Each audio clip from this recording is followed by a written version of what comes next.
পলাশীপাড়া মা সারদা রামকৃষ্ণ আশ্রম, পলাশীপাড়া নদিয়া, মা সর্বমঙ্গলা মন্দির।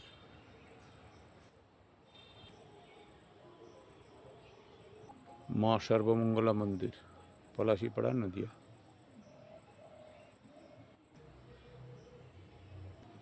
কেদারেশ্বর মহাদেব। শ্রীরামকৃষ্ণ মা সারদা স্বামীজি, মা সর্বমঙ্গলা।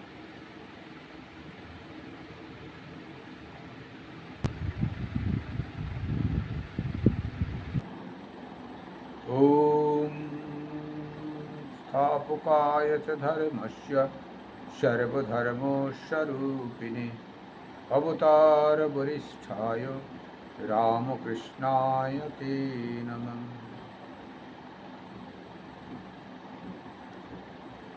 আজকে আমরা রামকৃষ্ণ গল্প কথা একটু আলোচনা করব। যতদূর হয়েছিল তারপরের থেকে সম্ভবত আমাদের রামকৃষ্ণ গল্প কথা পর্ব 60 হবে। এমনি ইউটিউবে 434টা ছাড়া হয়েছে, ভিডিও ছাড়া হয়েছে, সব ধর্মীয় কথাবার্তা। তা আপনারা নিশ্চিত এক এক করে শ্রবণ করছেন। খুব ভালো কথা সব আছে, ঠাকুরের কথা শ্রবণ করবেন, বেদান্তের কথা, গীতার কথা, শ্রীরামকৃষ্ণের জীবনী, মা সারদার জীবনী, রামকৃষ্ণ গল্প কথা, বক্তৃতা, নানা রকম সব আছে। কিছু কিছু মেলার ছোটোখাটো গ্রামীণ মেলাগুলোরও ছাড়া আছে। যাই হোক, তো আজকে আমাদের রামকৃষ্ণ গল্প কথা পর্ব 60 হবে। একটি দুটি গল্প হবে, আপনারা শ্রবণ করবেন। দর্শন এবং শ্রবণ পারলে যারা সাবস্ক্রাইব করেননি করে নেবেন প্রতিদিন শোনার জন্যে, আর একটু শেয়ারও করবেন পারলে।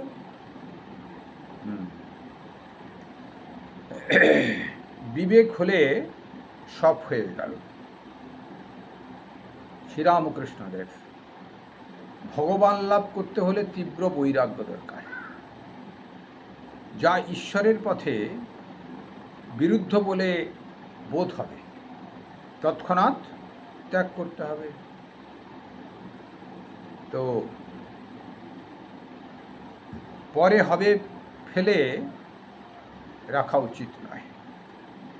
কামিনী কাঞ্চন ঈশ্বরের পথে বিরোধী, ও থেকে মন সরিয়ে নিতে হবে। ঢিমেতে তালা হলে হবে না। একজন গামছা কাঁধে স্নান করতে যাচ্ছে, পরিবার বললে তুমি কোনো কাজের নও, বয়স বাড়ছে, এখনো এসব ত্যাগ করতে পারলে না, আমাকে ছেড়ে তুমি একদিনও থাকতে পারো না। কিন্তু অমুক কেমন ত্যাগী দেখো। স্বামী: কেন, সে কি করেছে? পরিবার বলছে তার 16 জন মাক ছিল, সে এক একজন করে তাদের ত্যাগ করছে, তুমি কখনো ত্যাগ করতে পারবে না। স্বামী: এক একজন করে ত্যাগ করছে, ওরে খেপি, সে ত্যাগ করতে পারবে না। যে ত্যাগ করে সে কি একটু একটু করে ত্যাগ করে রে? পরিবার সহাস্যে: তবু তোমার চেয়ে ভালো।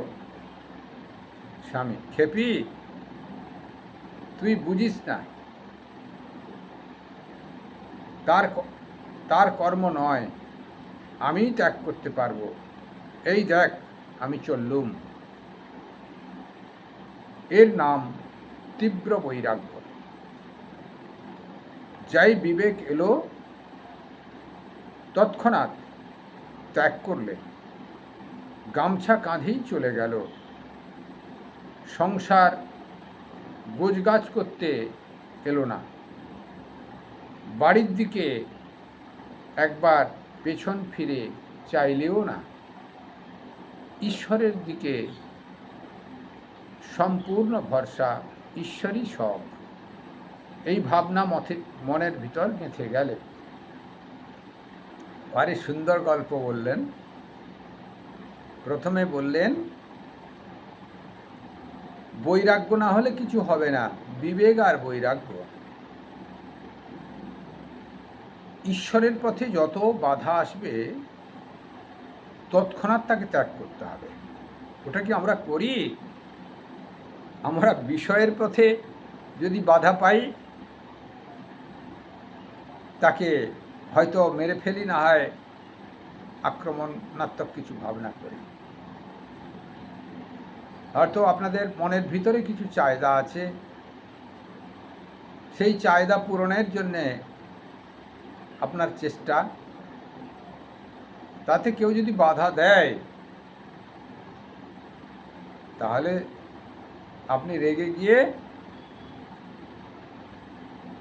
তার অবস্থা খারাপ করে ছেড়ে দেন। অর্থাৎ বিষয়ের প্রতি বেশি আকর্ষণ থাকার জন্যে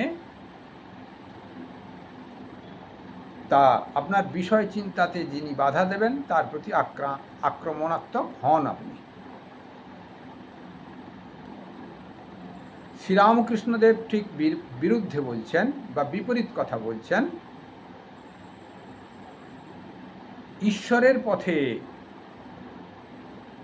বিরুদ্ধ বলে বোধ হলে তৎক্ষণাৎ ত্যাগ করতে হবে। অর্থাৎ ঈশ্বরের রাস্তার দিকে যদি কিছু বাধা হয় তখন তাকে তৎক্ষণাৎ ত্যাগ করতে হবে, তবেই সে ঈশ্বর লাভ করতে পারবেন বা আত্মসন্দর্শন করতে পারবেন। তা সদসৎ বিচার করে ঈশ্বরের পথে যা বাধা তাকে ত্যাগ করার নাম বিবেক আর বৈরাগ্য। ঢিমে তেতালা হলে চলবে না। কামিনী কাঞ্চন ঈশ্বরের পথে সম্পূর্ণ বাধা সৃষ্টি করে। কামিনী কাঞ্চন সম্পূর্ণ ত্যাগ করতে হবে।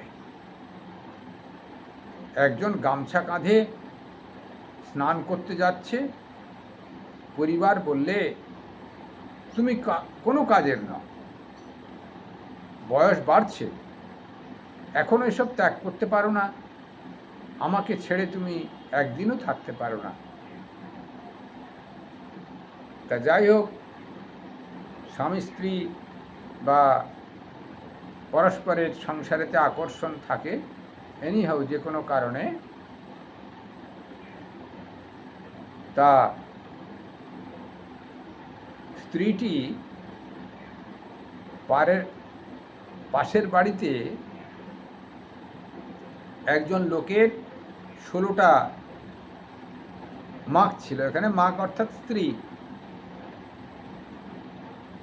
সে এক এক করে তাদের ত্যাগ করছে। আমি ওইসব বিষয়ে যাচ্ছি না। আর বেটি মনে মনে ভাবছে আমার স্বামীটাই খুব ভোগী, আমি একা, আমাকেই ছেড়ে যেতে পারে না। তা ও এক এক করে ত্যাগ করে যাচ্ছে। দিয়ে তার স্বামীকে ওই গল্প শোনালো। তার স্বামী বলল, দূর খেপি, সে কি ত্যাগ করতে পারে রে? 16 জন স্ত্রী, যেটাকে ভালো লাগছে না সেদিনকে তাকে বাদ দিচ্ছে মনে হচ্ছে। তা ত্যাগ যদি করতে হয় আমি ত্যাগ করব, এই চললাম। তা অর্থাৎ ঈশ্বরের প্রতি দপ করে যখন অনুভব হয়, তার স্ত্রী হয়তো তার গুরুদেব হয়ে গেলেন, সেই সময়তে বৈরাগ্য যেন সঞ্চার করে দিলেন, রোগ বাড়িয়ে দিলেন, ঈশ্বরের প্রতি অনুরাগ বাড়িয়ে দিলেন, বিষয়ের প্রতি বিরাগটা বাড়িয়ে দিলেন। তা তিনি সঙ্গে সঙ্গে গামছা কাঁধে স্নান করতে যাচ্ছিলেন। তার স্ত্রী যখন এই মন্তব্য করল যে তাদের ঘরে এক এক করে 16টা স্ত্রীর এক এক করে ত্যাগ করছে, তুমি কিছুই করতে পারো না, বলে, খেপি, ও কি আর ত্যাগ বলে? এইটার নাম ত্যাগ। দিয়ে গামছা কাঁধে করে তেমনি চলে গেলে ঘর গুছানোর দরকার নাই, স্ত্রী কি খাবে না খাবে কোনো হোঁশ নাই। তা সেই দপ করে তার স্ত্রী যেন গুরুদেব হলেন, আর দপ করে ঈশ্বরের উদ্দীপন তার ভিতরে হলো, তেমনি চলে গেলেন। এর নাম বিবেক। তা সেই যখন বিবেক জাগ্রত হবে, বৈরাগ্য জাগ্রত হবে, ঈশ্বরের প্রতি অনুরাগ, বিষয়ের প্রতি বিরাগ, এটি যখন হবে, তখন তার আর এই জগতের প্রতি আকর্ষণ থাকবে না, ঈশ্বরে মশগুল হয়ে যাবেন। এই কথাটা বললেন এবং তিনি চলেও গেলেন। তা যেই বিবেক উঠল, তিনি বৈরাগ্য বেশ ধারণ করলেন, চলে গেলেন। চৈতন্য মহাপ্রভু চৈতন্য মহাপ্রভু সমাধিস্থ হয়ে যেতেন। চৈতন্য মহাপ্রভু সমাধিস্থ হয়ে যেতেন, তা বারবার সমাধিস্থ হয়ে যেতেন, অর্থাৎ ঈশ্বর দর্শন করতেন। শ্রীরামকৃষ্ণদেব মুহুর্মুহুর সমাধিস্থ হয়ে যেতেন। মান্ত প্রাণ, মা যেই মনে উদিত হয় তেমনি সমাধিস্থ হয়ে যাচ্ছেন। অর্থাৎ এখানে মা সচিদানন্দ স্বরূপ, ঈশ্বরের একটি ভাব মা শব্দ। তা যাই হোক, ঈশ্বরে অনুরাগ যখন বেড়ে যায়, বাইরের জগতের আর তখন হুঁশ থাকে না, তীব্র বৈরাগ্য আসে, তিনি ঈশ্বরময় হয়ে যান, ভাবস্থ হয়ে যান। তা সেইখানে সংসার তার কাছে অত্যন্ত আলুনি বোধ হয়, থুতুর মতো সংসারকে ফেলে বেরিয়ে চলে যায়। আরেকটি গল্প বলি, যোগীর লক্ষণ।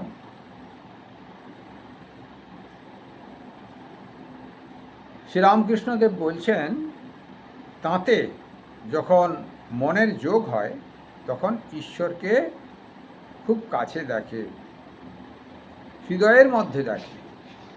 অর্থাৎ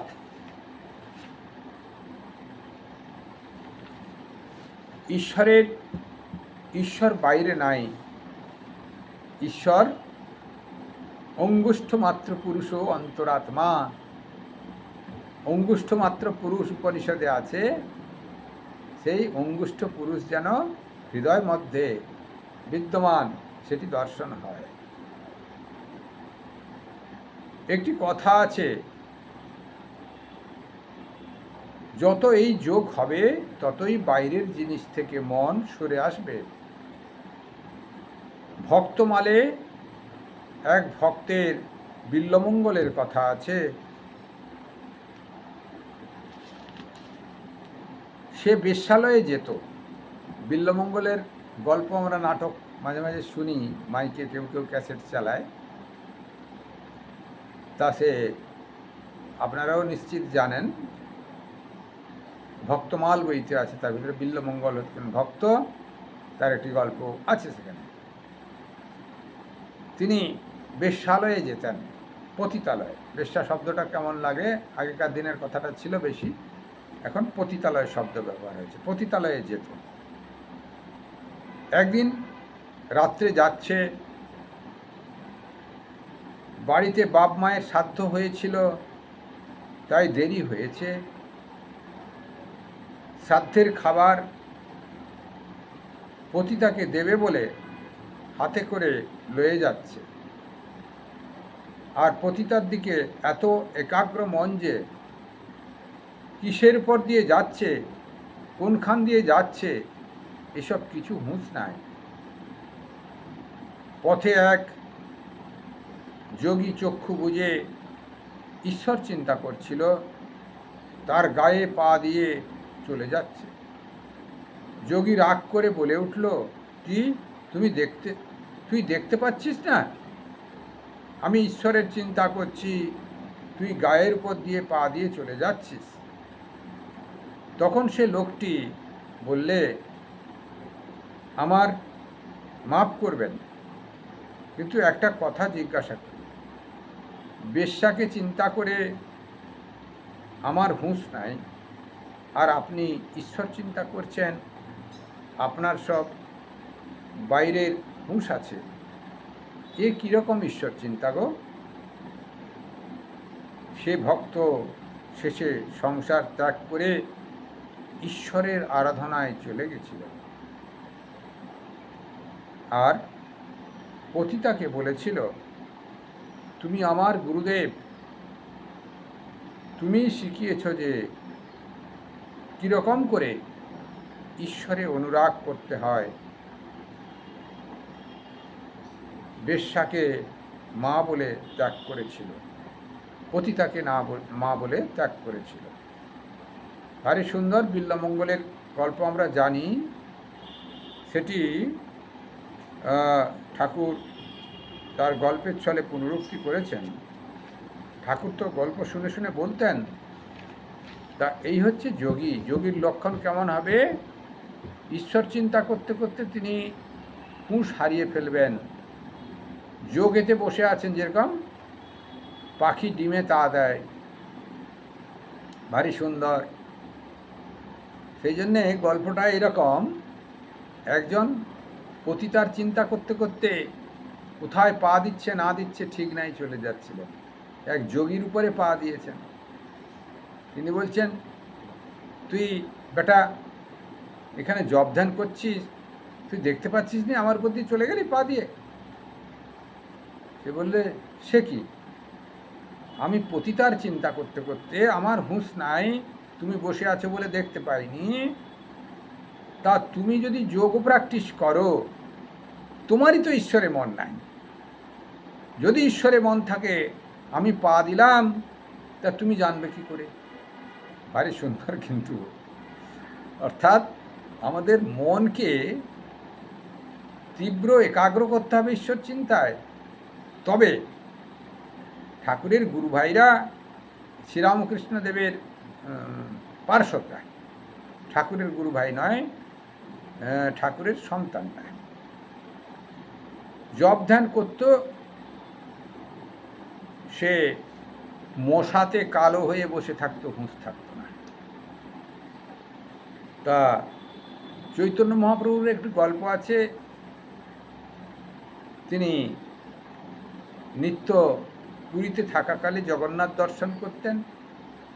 ভিড়ের ভিতরে চৈতন্য মহাপ্রভুর কাঁধে একটি মেয়ে উঠে, এত ভিড়, জগন্নাথ দর্শন করছে, তার হুঁশ নাই, চৈতন্য মহাপ্রভুর কাঁধে উঠে দর্শন করছেন। যাই হোক, দর্শন টর্শন শেষে তারপর যখন হুঁশ হলো, তখন দেখলেন যে মহাপ্রভু, অর্থাৎ বিশেষ লোক, তিনি মহাপ্রভু বলে চিনতেন না যদিও, বিশেষ লোকের কাঁধে উঠে তিনি দর্শন করেছেন, প্রণাম করতে যাচ্ছেন। আর চৈতন্য মহাপ্রভুর সেবক বলছেন, এ কি হলো কাণ্ড? বলছে, ঠিক তো, এই না হলে জগন্নাথ দর্শন হয়? যিনি জগন্নাথ দর্শন করবেন তার কোনো হুঁশ থাকবে না। জগন্নাথই একমাত্র বস্তু, জগন্নাথই একমাত্র বিষয় হবে, আর কোনো বিষয়ই বিষয় নয়। তাই এই তার কোনো দোষ নাই, তার মন জগন্নাথের প্রতি আকর্ষণ হয়েছিল, তাই আমার কাঁধে উঠে যে জগন্নাথ দর্শন করেছে, আমি কৃতার্থ। অর্থাৎ আমার মাধ্যম দিয়ে তার জগন্নাথ দর্শন হয়েছে, আমার উপরে কাঁধে পা রেখে সে জগন্নাথ দর্শন করতে পেরেছে, আমারই সৌভাগ্য, চৈতন্য মহাপ্রভু বললেন। তা যাই হোক, এখানে শিক্ষণীয় বিষয়, লক্ষ্য একটি স্থির করতে হবে, যে লক্ষ্যে এগানো যাবে আর বাইরের চিন্তা কিছু থাকবে না, তাহলে সমস্যার সমাধান। এটি শ্রীরামকৃষ্ণদেব বলছেন যে এই গল্পের ভিতর দিয়ে, শোনা গল্পের ভিতর দিয়ে, যে সাধন ভোজন করতে গিয়েও যদি তার বাইরের চেতনাবোধ থাকে, সে কী সাধন ভোজন? আর একজন পতিতার চিন্তা করতে করতে সে তার হুঁশ হারিয়ে ফেলেছে, মন কনসেন্ট্রেট হয়ে গেছে। সেই মন কনসেন্ট্রেটটা পতিতার প্রতি হয়েছে, সেটি যদি ঈশ্বরের প্রতি হয়ে যায়, তাহলে সমস্যার সমাধান। মনটাকে তো একাগ্র করতে হবে। একটা মন অন্য জায়গায় কনসেন্ট্রেট হয়েছে, সেটাকে পয়েন্টটা ঘুরিয়ে দেওয়া হয়, তাহলেই সমস্যার সমাধান। কিন্তু মন যার উচ্ছৃঙ্খল, চঞ্চল, তার তো কিছুই হবে না।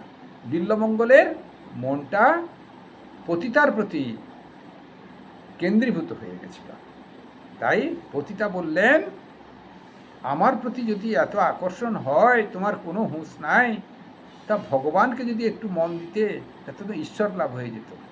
তার এই কথা, তা তিনি ঈশ্বর দর্শনই করলেন, পতিতাকে মা বলে চলে গেছিলেন। তা এই মাইন্ড যে কোনো পাশ দিয়ে আমাদের কনসেন্ট্রেট করতে হবে, কনসেন্ট্রেট করলেই সমস্যার সমাধান, ঈশ্বর লাভ হবে। ওম নিরঞ্জনম নিত্যমনন্তরূপম ভক্তানুকম্পাধিত বিগ্রহম বহি ঈশাবতারং পরমেশমিড্ডম তম রামকৃষ্ণম শিরসা নমামি। সর্বে ভবন্তু সুখিনঃ, সর্বে সন্তু নিরাময়া, সর্বে ভদ্রাণি পশ্যন্তু, মা কশ্চিৎ দুঃখমাং ভবেৎ। সবাই ভালো থাকুন, সবার কল্যাণ সাধন।